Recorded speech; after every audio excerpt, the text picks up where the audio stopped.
क्या हाल है? रहना ही पड़ेगा और कर भी क्या सकते हो। दिन निकल गया, अब रात हमारा भी निकल गया। सुबह से हमको प्रयागराज के पास में एक जगह है मेजा, हेलो वहां पहुंचना था। हेलो सुबह सुबह उड़न खटोला भी आ गया था, लेकिन सिक्योरिटी वालों ने और हमारे भैया ने मना कर दिया कि सिंगल इंजन है। हमने कहा कि देखो भाई, टबकना होगा तो डबल वालों भी टबक जाए, पर सिक्योरिटी वाले नहीं माने। बोले हम रिस्क नहीं लेंगे। हमने कहा हम तो लेंगे, पर वो नहीं माने। तो फॉग बहुत था, कोहरा। हम बहुत आजकल अंग्रेजी ठोकने लगे। कोहरा बहुत था, दिखाई कम पड़ रहा था। हमें दिखाई पड़ रहा था, पर पायलट को नहीं दिखाई पड़ रहा। तो पायलट बोला हेलीकॉप्टर लायक दिखाई नहीं पड़ रहा। तो हम कहा क्या करें, हमें तो दिखाई पड़ रहा है। बोले ये आपकी अलग नजर है। हम कहा भाड़ में जाओ, ठटरी बरा। तो मेजा तो हम नहीं जा पाए, लेकिन यहां से लगभग 130 किलोमीटर दूर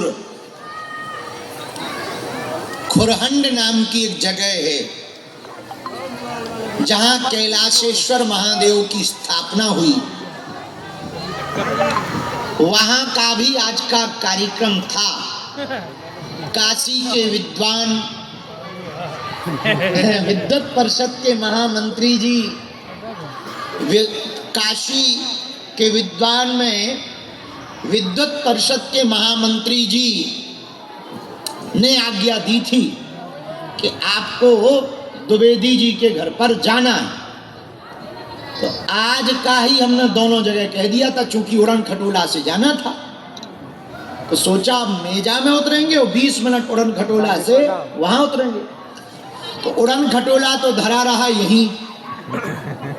हम बाया कार कमर तोड़ते हुए गए। वहां फिर बहुत भीड़ हो गई। भाई ये भूत को यहाँ मत रखो, तो हॉल में ले जाओ या मंदिर पे, तो बाद में निपटेंगे इससे। अभी जिंदा लोगों से निपट लो। ये तो मरा हुआ है, पहले जिंदा लोगों से निपट ले, फिर मरे वाले देखे जाएंगे। तो 125 दूना कितना होता है? 250 किलोमीटर हम यात्रा की। लगभग 30,000 लोग थे वहां। तो प्रवचन उद्बोधन देकर, रुद्राभिषेक करके दौड़ते दौड़ते हम लौट के उल्लू घर को आए। इसलिए आने में हमको समय लग गया। I am very very not sorry. भाई किस बात की सॉरी?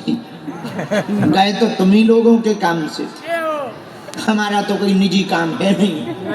भाई लोग हमसे पूछते हैं आप करते क्या हो? दरबार, आशीर्वाद और चमत्कार। और करते ही क्या? हलवा। वो बात अलग है, यहाँ नहीं लगा सो वहाँ लगा। वहाँ भी भूत आए, तरह तरह की वेराइटी। काम तो यही है। तो इसलिए I am very very not. पर ये कह दिया था शाम को आ जाएंगे हम अपनी घड़ी के हिसाब से टाइम पर।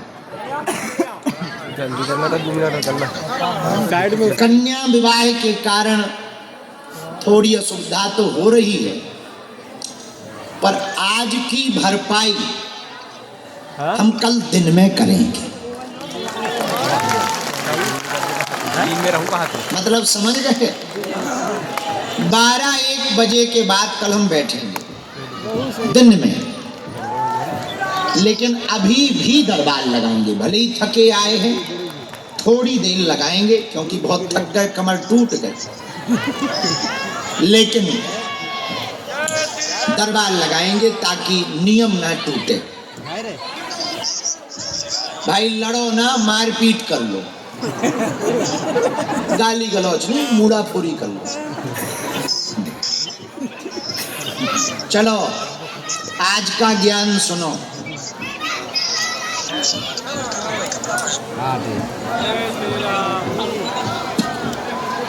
सोच कर बोलो, वरना बोल कर सोचना पड़ेगा।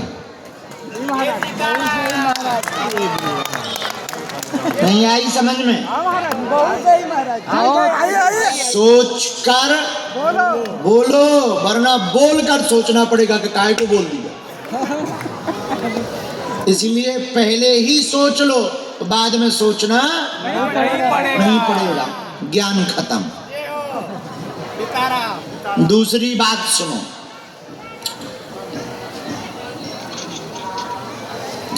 शेर पालना, सांप पालना, कुत्ता पालना, पर कमीना दोस्त मत पालना।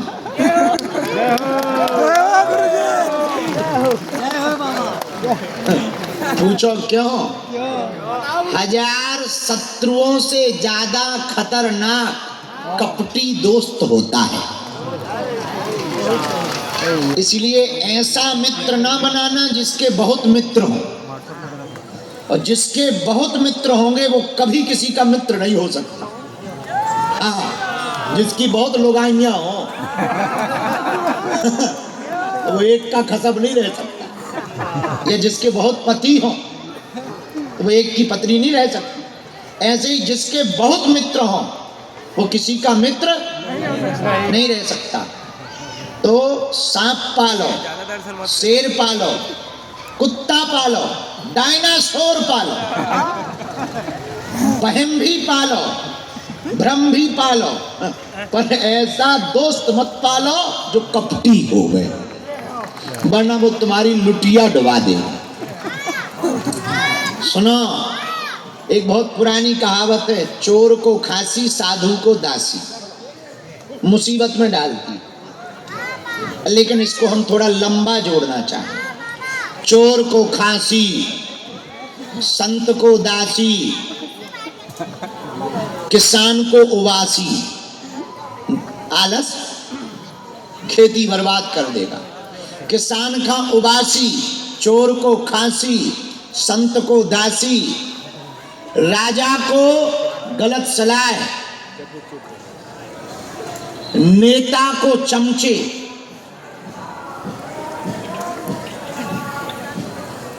और मित्रता में भ्रम, सब बर्बाद कर देता है।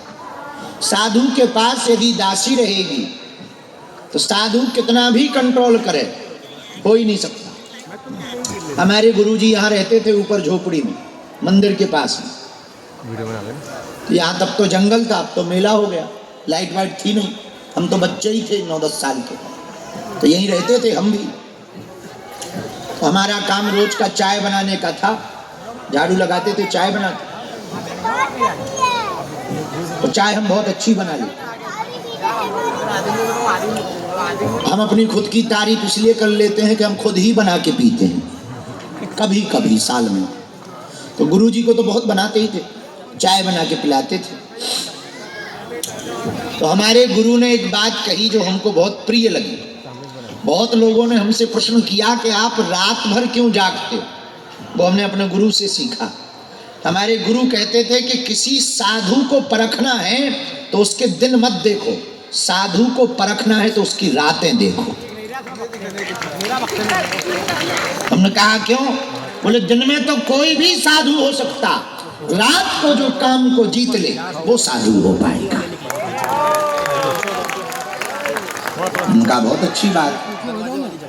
तो हम बच्चे ही थे, दादाजी हमारे अक्सर रात तक जगते थे।